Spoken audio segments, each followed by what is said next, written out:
Bonjour à tous, alors on se retrouve aujourd'hui pour une nouvelle vidéo. Donc là, je vais regarder ce qu'elle a la 103 SPX, car depuis que j'avais testé des pièces de l'allumage de la MVL, elle n'a plus voulu redémarrer. Donc de toute façon, c'est un problème électrique, c'est pas autre chose. Donc là, je vais reprendre à zéro pour dépanner. Donc là, elle est montée, on va dire, telle que normalement elle devrait fonctionner. Et là, ce que j'ai fait en fait quand j'avais eu les problèmes sur la MVL, j'avais changé la platine d'allumage et j'avais fait le relevé de toutes les valeurs. Donc j'avais les valeurs d'un allumage neuf avec les valeurs d'un allumage neuf. Donc, et ce que j'avais fait, c'est que j'avais repéré tous les réglages sur le multimètre. Donc là, comme ça va me permettre d'aller vite parce que je ne mémorise pas, je fais pas ça tous les jours. Donc là, en fait, un multimètre comme ça vous coûte, à l'époque où je l'ai acheté, il y a peut-être un an ou deux, mais bon, avec l'inflation, ça a dû augmenter et ça valait 5 euros chaque action. Donc vous voyez, vous n'êtes pas obligé de mettre des fortunes pour avoir un petit multimètre. Donc voilà pour la petite parenthèse. Donc là, en fait, au fur et à mesure, je vais vous faire voir comment je regarde si mes éléments sont en bon état. Normalement, ils sont tous en bon état. Pour moi, encore une fois, c'est une histoire de fil qui a foutu la merde, je sais pas lequel, mais bon, on verra au fil de l'eau.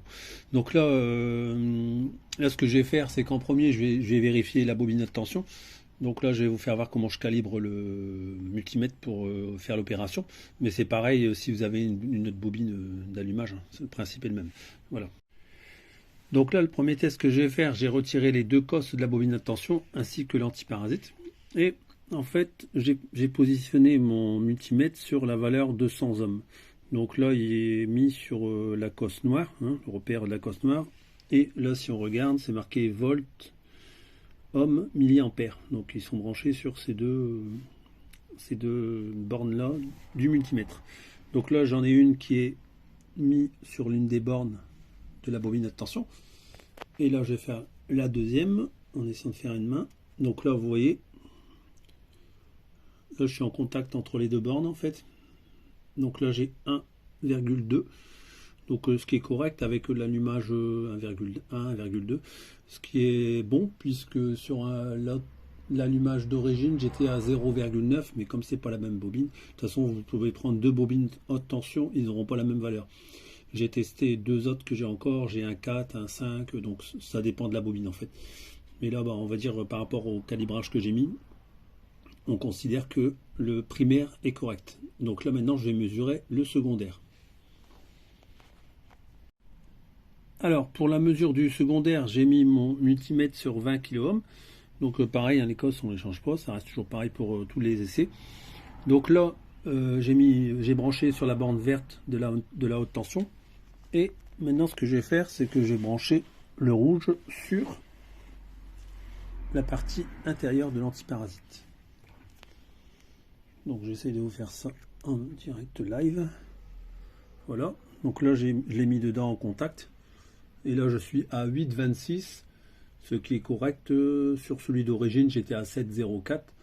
Donc on va dire que voilà, ma bobine à tension est en bon état. Voilà pour la bobine à tension.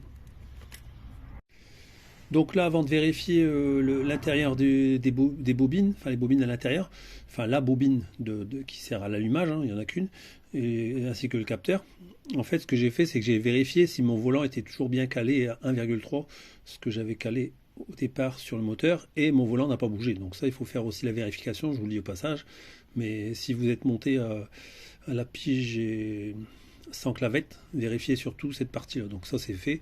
Je l'ai vérifié. Bon, j'ai déjà fait voir, je sais pas combien de fois, comment on fait pour régler à la pige. Donc je vous refais pas voir encore une fois, mais moi je suis bon. Donc là maintenant, de ce fait-là, je vais pouvoir démonter mon volant magnétique et contrôler la bobine haute tension, ainsi que le capteur. Donc là, juste avant de démonter le volant qui est monté sur la SPX, donc ça c'est pour, j'explique ça, c'est pour Philippe Das qui m'avait demandé comment on faisait pour monter un allumage d'MVL sur la SPX. Je vais lui expliquer. En fait là, si tu veux Philippe, c'est le volant de la SPX et ça c'est le volant qu'il y avait sur la MVL. Donc là je démonte celui-là et je vais te faire voir que les deux sont interchangeables puisque sur la SPX c'est un petit cône et sur la MVL c'est un petit cône également. Donc c'est exactement la même chose. Autre détail, ça c'est l'allumage complet que j'avais racheté.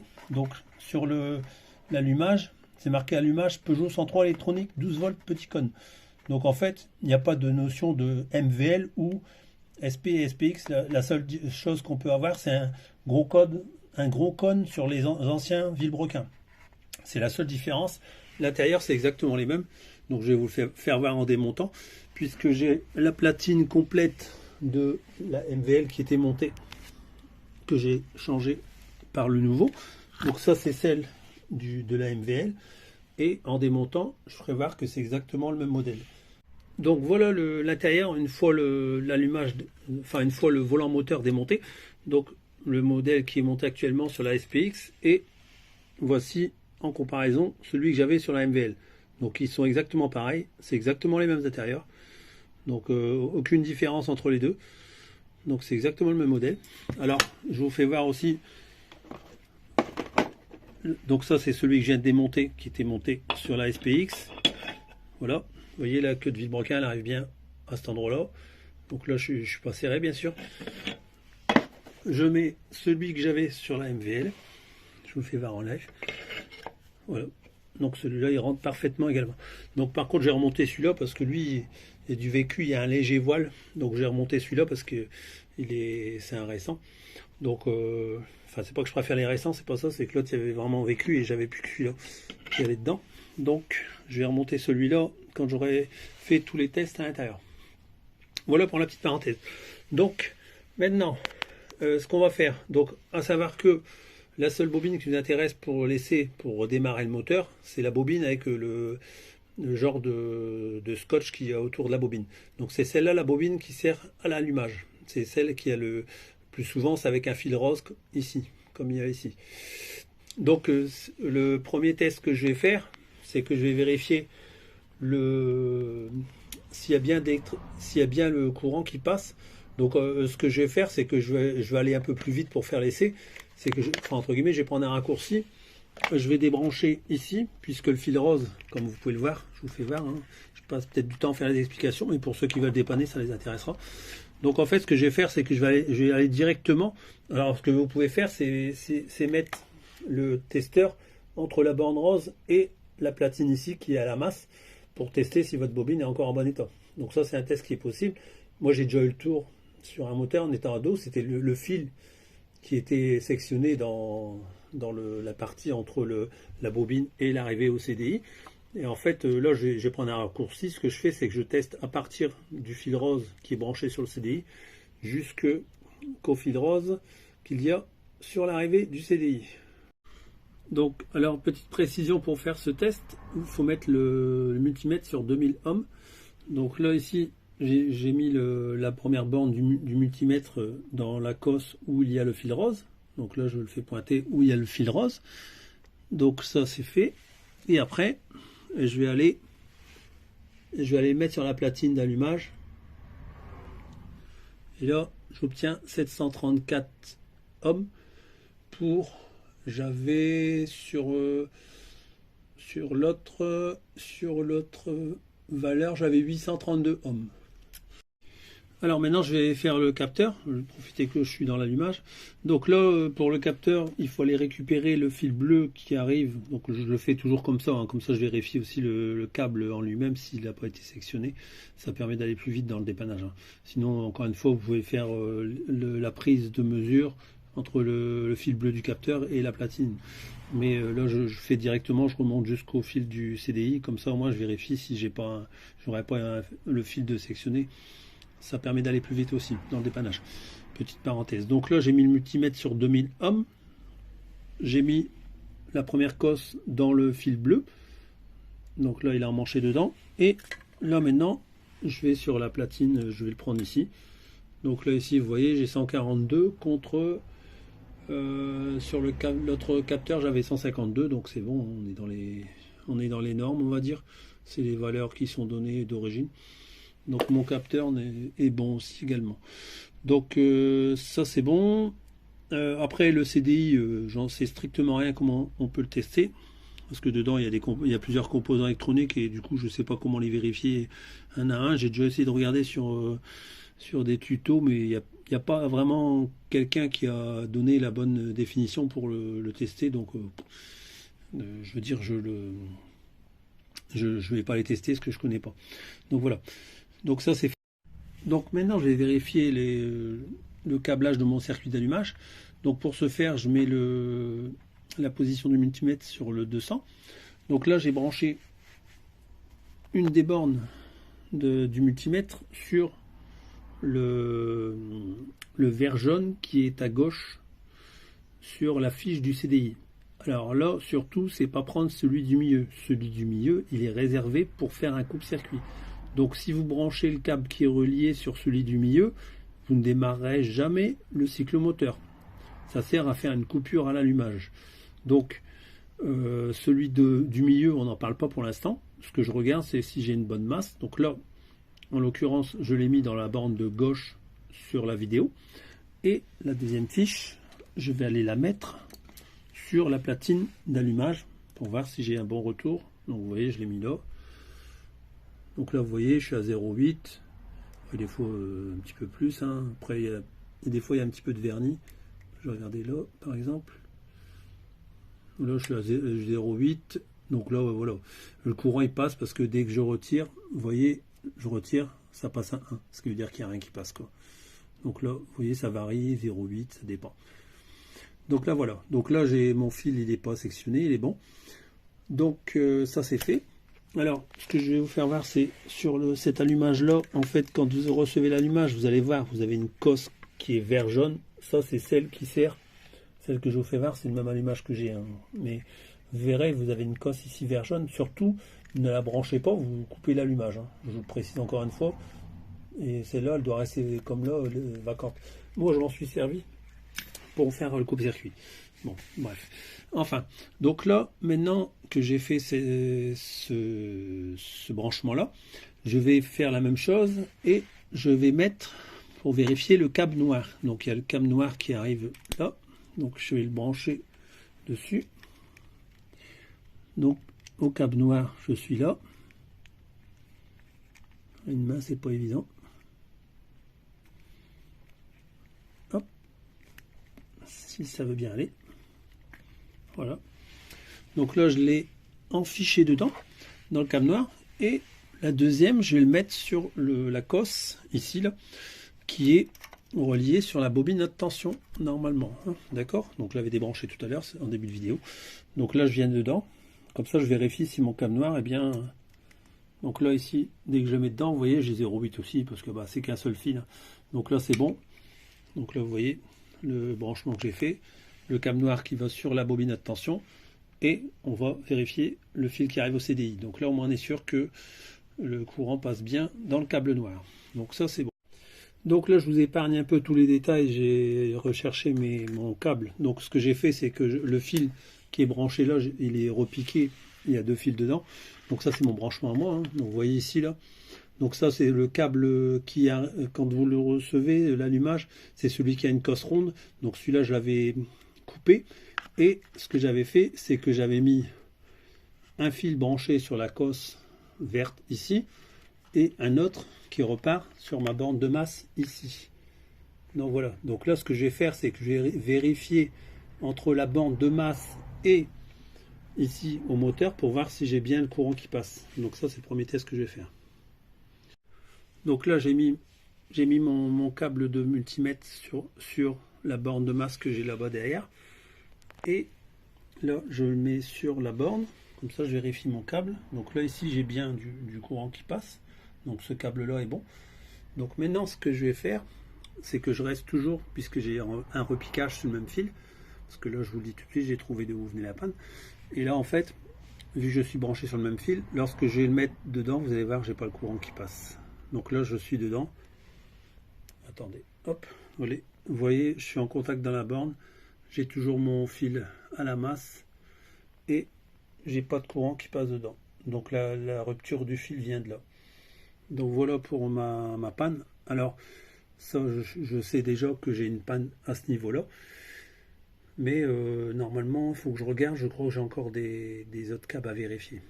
Donc là, en tout cas, c'est sûr que j'ai une coupure à l'allumage et ça vient de cette cosse ici. Donc mon problème, pour mon cas à moi, bien sûr, vient d'ici. Pourtant, le branchement était bien fait. Je vais essayer de bien vous faire voir. Et comme quoi, vous voyez, le branchement, je vais devoir redéfaire tout. Alors moi, voyez, quand je fais des branchements, je laisse du mou volontairement, parce que là, en cas de panne comme ici. Donc encore une fois, ce que je vais faire, c'est que je vais procéder différemment. Je vais faire une soudure carrément des trois câbles ensemble, et je vais mettre une gaine thermo-rétractable, comme ça j'aurai plus de problème. Donc voilà. Donc la panne vient bien de là. Donc là, je vais encore mieux faire parce que j'ai vu que c'était une cosse que j'avais à cet endroit-là. Donc là, vous voyez, ça c'est ma cosse qui est branchée sur ma borne ici. Et donc ce câble-là est repiqué avec celui-là qui s'en va à la masse ici. Donc là, en fait, si je vais mettre en contact, vous voyez, l'autre est branché. Je suis à 1, il n'y a pas de courant qui passe. Voilà. Donc là, c'est clair, net et précis. C'est ce bout de câble ici qui ne fait pas contact. Donc là, si je rebranche ça, normalement c'est bon. Enfin, je vais pas m'arrêter là parce que j'avais quand même une autre partie du câble à vérifier que je vais faire avec vous également. Comme ça, j'aurai vérifié la totalité du faisceau électrique. Donc là, en tout cas, première panne, c'est ici. Peut-être qu'il y en a deux ou qu'il n'y en a qu'une, qu'il n'y a que celle-là. Mais en tout cas, le problème vient bien de là, hein, ça c'est sûr. Il y a bien une première panne là. Je vais vous faire voir après par rapport au coupe-circuit que j'ai fait. Je vais vous expliquer ça en détail. Petite parenthèse pour Nico. Donc la rondelle, elle fait 2 mm d'épée et elle est conique en fait. Donc elle a tendance à faire un effet ressort. Donc les 2 mm pour les écraser, il faut y aller. Voilà. Donc pour le coupe-circuit, je vais essayer de vous expliquer le plus simplement possible. Donc moi, l'interrupteur que j'ai ici là, me sert de coupe-circuit. Donc quand je suis dans cette position là, mon moteur s'arrête, et quand je suis dans cette position là, je peux démarrer mon moteur. Voilà. Donc à savoir que sur cet interrupteur, j'ai une cosse qui est branchée ici sur le guidon, donc qui est le fil de masse, et le deuxième il repart jusque, alors attendez que je vous trouve le fil, jusqu'ici. Donc c'est ce fil là qui revient là. Donc d'un côté je suis branché à la masse et après je reviens ici. Voilà. Donc là en fait, dès l'instant où le courant passe, ça éteint le moteur. C'est l'inverse d'un interrupteur classique. Donc c'est pour ça que je vous dis, si vous branchez directement, c'est le fait de mettre à la masse cette cosse là que vous allez faire arrêter le moteur. Donc ne le branchez jamais comme je vous ai dit, sinon ça ne fonctionnera jamais. Donc moi, pour vérifier cette partie là qui me reste à vérifier pour mon montage, encore une fois, hein, je le fais en fonction de mon montage. Vous, si vous n'avez pas de coupe-circuit, cette partie-là, vous n'avez pas à le faire. Vous aurez fait tout le tour du montage comme on a vu précédemment. Voilà. Donc là, moi, je vous fais voir que cette partie-là, enfin, je pourrais pas tout vous faire voir, mais en gros, je vais mettre une borne du multimètre ici et une autre sur la cosse qui est reliée sur le guidon, sur l'interrupteur. Et je vais regarder si ça fait bien contact ou pas. Bon, pour finir, j'ai réussi à caler le multimètre différemment, et donc je vais pouvoir faire voir que je vérifie mon circuit en entier. Donc là, je rappelle encore une fois, ce câble là repart jusque mon interrupteur qui me sert de coupe-circuit. Donc il rentre d'un côté, il y a une borne qui rentre d'un côté, et de l'autre côté ça ressort et ça va à la borne qui est ici, qui est reliée directement à la masse. Donc là, en fait, j'ai du coup mon multimètre qui est ici, avec la première prise, et la deuxième prise là-bas. Et donc, je vais vous faire voir. Donc là, je suis en position pour démarrer. Donc, je suis à 1, c'est normal, puisqu'il ne faut pas que j'ai de contact pour démarrer avec ce fil-là. Si j'ai un contact, je n'ai jamais démarré, comme je vous expliquais. Donc là, je le bascule. Vous allez entendre le clic. Et là, vous voyez, là, en fait, quand je veux l'éteindre, et en fait je le mets dans cette position là. Voilà, donc là ça éteint, quand il y a contact ça éteint le moteur. Donc là mon circuit pour le coupe-circuit est également bon, donc je n'ai bien qu'une panne sur mon circuit pour l'allumage. Donc du coup là je vais résoudre ce problème là, hein. Il n'y a pas grand chose à faire, hein. De toute façon je vais rechanger la cosse. Alors je sais pas pourquoi ça fait ça, pourtant de mémoire je crois que j'avais même mis comment dire, je les avais même alliés ensemble avec de l'étain. Donc je regardais, hein, apparemment ces câbles là ça a l'air de faire pas mal le bazar quand on les soude, enfin quand on met de l'étain dessus. Enfin bref, je vais regarder. Donc j'ai bien confirmation, donc c'est bien ce fil ici là, j'ai retiré la cosse et comme vous pouvez le voir il y a bien de l'étain dessus. Je peux pas zoomer plus sinon ça fait flou. Donc là en fait c'est la meilleure position avec la caméra que j'ai pour vous le faire voir. mais les deux fils ont bien été assemblés ensemble avec de l'étain, et j'ai malgré tout une coupure, donc encore un coup de la sorcière, hein, c'est sûr. Donc là, du coup, ce que je vais faire, c'est que je vais recouper les câbles, hein, comme je laisse toujours de la marge volontairement dans mes faisceaux électriques, pour justement pallier en cas de panne. Donc je vais recouper encore une fois les deux câbles, redénuder, et je vais les rassocier ensemble et mettre une nouvelle cosse, hein, bien sûr. Donc voilà, et comme ça, l'affaire sera résolue. On fait un petit démarrage, et comme ça, ce sera dépanné. Voilà. Donc là, en fait, j'ai regardé de l'autre côté la cosse qui est branchée côté bobine d'allumage, et je me suis aperçu que c'est celle-là qui foutait la merde, en fait. Parce que de l'autre côté, ça me semblait bizarre, parce que les deux fils ne semblaient pas abîmés, et tenaient encore bien correctement, avec l'étain qu'il y avait dessus. Donc du coup, j'ai dit, tiens, c'est certainement de l'autre côté qu'il y a le problème. Et en fait, ce que j'ai fait tout simplement, c'est que j'ai tiré directement sur la cosse. J'ai senti que le câble n'était plus attaché, parce que sinon vous l'arrachez pas aussi aisément, en fait, la cosse. Et donc en fait, tout l'âme du câble, comme on peut voir tout l'âme du câble était sectionné. Alors je ne sais pas pourquoi. Donc là, ce que j'ai fait derrière ça, c'est que de ce fait-là, que j'ai vu ça, j'ai dit bah je vais dénuder. Je suis toujours en macro, donc là c'est un peu compliqué. Voilà, de stabiliser. Donc là, ce que j'ai fait, c'est que où j'ai retiré la cosse, j'ai redénudé de nouveau, et j'ai vérifié le contact, toujours en faisant la même opération, entre cette partie-là, donc au niveau du fil que j'ai de nouveau dénudé, et la partie que je vous ai fait voir précédemment, qui elle est toujours bien étamée entre les deux fils. Donc là, maintenant, j'ai le contact qui est rétabli. Je ne peux pas vous faire voir parce que c'est des fils volants. Mais le contact est bien rétabli. Je rebranche la cosse et après je vous ferai voir avec la cosse, ce sera plus pratique pour vous faire voir que ça fonctionne bien. Donc voilà, je viens de remettre une nouvelle cosse ronde à mon repiquage, et aussi à la cosse qui est branchée sur le fil vert, hein, comme je vous l'ai expliqué. Donc là j'ai mis une nouvelle cosse, j'ai mis ma première borne de mon multimètre branchée dedans. Donc là je vais vérifier que j'ai bien le courant qui passe. Voilà. Donc là le courant est bien rétabli entre la liaison qui était rompue tout à l'heure. Donc là c'est dépanné. J'ai plus qu'à tout rebrancher, refaire le calage de l'allumage, on remonte tout et on fait un petit démarrage dehors pour voir si tout va bien. Voilà, dépannage fini.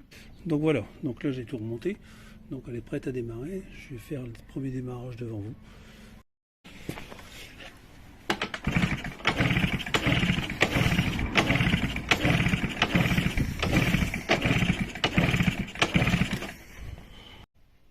Donc là voilà, donc à partir de maintenant on est dimanche. Donc pourquoi je dis ça? Parce que tout ce que vous aurez vu précédemment, j'ai fait tout ça samedi. Et comme ça n'a pas démarré, après j'ai arrêté parce que ça commençait un peu à me saouler. Donc du coup je dis je stoppe là, je vais faire ça à tête reposée. Donc là on est dimanche matin. Donc qu'est-ce que j'ai fait du fait qu'elle n'a pas démarré? Comme j'avais encore une platine d'allumage ainsi que la bobine de tension et un nouveau CDI, donc j'avais tout en neuf. Donc j'ai monté tout jusqu'à l'antiparasite et la bougie en neuf. J'ai tout remonté dessus. Donc là j'ai tout mon ancien circuit, il n'y a rien qui est branché dessus. Et de ce fait là je teste carrément un nouvel allumage. Là si j'ai pas d'étincelle, là franchement je comprends plus rien. Donc là en faisant cet essai là, j'ai bien l'étincelle. Parce que bon, je voulais pas faire voir sur les vidéos d'avant, mais j'ai testé, j'avais pas d'étincelle et je comprenais pas du tout pourquoi j'avais pas d'étincelle. Donc là maintenant je vais faire par déduction, mais à l'inverse de ce fait là. Alors j'ai fait le test juste avant de faire la vidéo, hein. Donc là quand je fais ça, j'essaie de vous faire écouter, mais on entend qu'il y a bien l'étincelle. Donc là j'ai débranché la bobine de tension qui est toute neuve d'origine, et j'ai branché à la place la bobine de tension que j'ai sur mon circuit que j'avais monté sur la mob. Donc là je vais faire le même test. Voilà, il y a bien l'étincelle, donc ma bobine de tension elle est bonne. C'est un laveur ce problème. Donc voilà, là je viens de brancher le CD que j'avais installé sur la SPX, hein, donc avec cet ensemble là. Donc je viens de le rebrancher. Donc là ça c'est celui c'est celui d'origine qui était fourni avec l'allumage neuf. Donc là j'ai interchangé ça pour tester ça maintenant, pour voir si le CDI n'a pas foiré également. Donc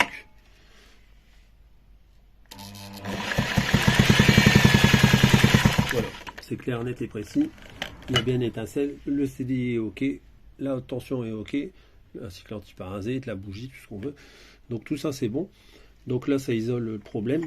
Donc la bobine interne ici avec comment dire, qui sert à l'allumage. Elle, sur l'ancienne platine, c'est pas elle qui est mise en cause pour la panne, puisque je l'ai testé, celle-là et l'ancienne sur l'autre platine, ils ont exactement la même valeur, donc les bobines sont encore bonnes. Après, j'ai testé tout le câblage qu'il y avait à l'intérieur de l'allumage, donc tout est bon. Donc alors pour moi, il y avait deux problèmes sur mon histoire d'allumage. Il y avait la cosse que j'ai changée, comme je vous ai fait voir précédemment. Donc là, problème de contact ici. Et après, il y a le capteur qui fout la merde. Donc là, c'est sûr, c'est lui. Ça peut pas être autre chose puisque j'ai isolé tout un à un. J'ai refait encore une fois là ce matin avant de démarrer le bout de vidéo que vous voyez là maintenant. J'ai encore refait le tour du circuit complet. J'ai mes contacts tout partout. Donc là, c'est sûr, c'est le capteur qui fout. Pas celui-là, hein, mais sur l'autre platine, c'est le capteur. Je vais pas la réparer pour l'instant, mais ce que je vais faire, je vais le remettre dans la boîte du nouvel allumage et je vais marquer dessus capteur à remplacer. Comme ça, en fait, je vais le garder pour soit pour la chrono ou la 103 CDC. Je le referai à ce moment-là. Hein. Donc là, de toute façon, ça c'est un très bon test. Vous mettez la bougie comme ça en contact sur la culasse, vous faites tourner avec la perceuse et puis si vous voyez des étincelles, il n'y a pas besoin de tourner comme un gorille. Donc là, vous voyez bien que j'ai étincelle. Donc à moins que j'aurai encore un autre problème, mais j'y crois pas, mais bon, avec ces histoires de sorcières, hein, comme dirait l'autre. Du coup je remonte tout et je vous refais le même essai avant de remettre la bougie. Donc je vous fais voir qu'il y a bien le contact. À tout de suite. Donc là je viens de refaire tout mon branchement ainsi que le branchement derrière du coupe-circuit qui est là, hein, qui va jusqu'au mon guidon comme je vous ai fait voir dans la vidéo. Donc là ici j'ai retiré la grosse cosse qu'il y a d'origine sur l'allumage et j'ai rebasculé avec les cosses uniquement pour brancher les fils indépendamment. Donc le fil vert pour tout ce qui est éclairage et le fil marron pour le feu stop arrière et le klaxon. Voilà. Donc le fil jaune qui est là, il me sert à rien. Je l'avais branché sur la précédente platine parce que j'avais voulu faire un montage et isoler une bobine pour la passer en courant continu. Donc ça, ce montage là il me sert plus. Je vais juste mettre un bout de Chatterton, je vais pas tout redémonter parce qu'il faut que je repasse dans les gaines, etc. Ça passe là dedans, donc je vais pas m'amuser à tout détricoter. Donc ça, je mets un bout de Chatterton et mon circuit il est fini. J'aurai tout remis en place, le circuit. Donc là je vous fais voir vite fait parce que ça commence à faire une longue vidéo. Donc là on regarde, voilà, il n'y a pas photo.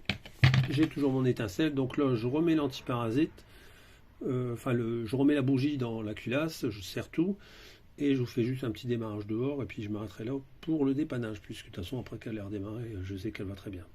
Voilà.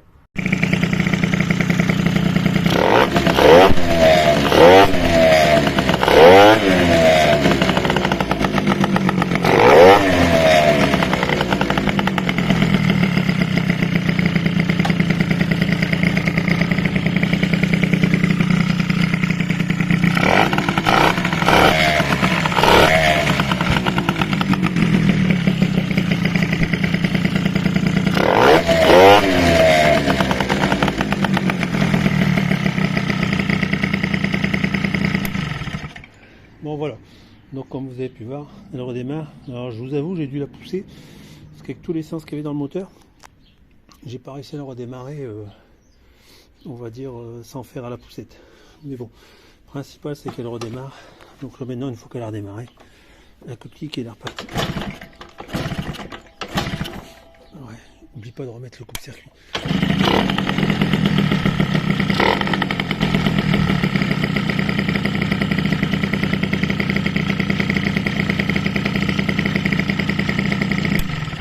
Voilà, donc ce sera tout pour aujourd'hui, pour cette vidéo de dépannage.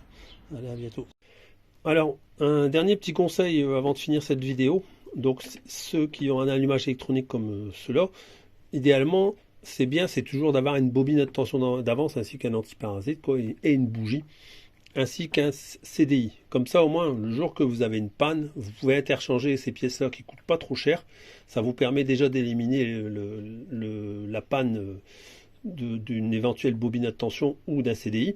Et comme ça, au moins, vous avez déjà isolé le problème de ces éléments-là. Ensuite, dans la vidéo, j'explique que le capteur est bon, entre guillemets. Pourquoi? Parce qu'en fait, c'est la valeur qu'on est capable de vérifier sur le capteur. Après, c'est un composant électronique, on ne sait pas ce qui s'y passe dedans. Ça ne veut pas dire qu'on l'a testé, qu'on a une bonne valeur, qu'il est encore bien fonctionnel. La preuve en est, moi, il est plus fonctionnel, et je suis sûr à 100% de cela, puisque la bobine, elle, qui sert à l'allumage, si la valeur elle est bonne. Donc on sait que la bobine est encore bonne. Après, tout le reste, les câblages et tout, j'ai tout testé. Il y avait le câble de coupé. À chaque fois, j'ai également testé avec comment dire, la perceuse pour vérifier que j'avais une étincelle. À chaque fois, j'avais pas d'étincelle du tout avec cette platine-là qui était sur ma SPX. Donc, de ce fait-là, ce que je veux vous dire là, c'est que à chaque fois, j'ai pas eu d'allumage à part quand j'ai mis ma nouvelle platine. Donc, il y a un nouveau capteur sur la nouvelle platine. La bobine, elle est bonne. Donc, je suis sûr que c'est mon capteur qui HS. Voilà. Donc, c'était ce que je voulais vous préciser. Sur ce, je vous souhaite un bon dimanche et peut-être à tout à l'heure pour une prochaine vidéo. Au revoir.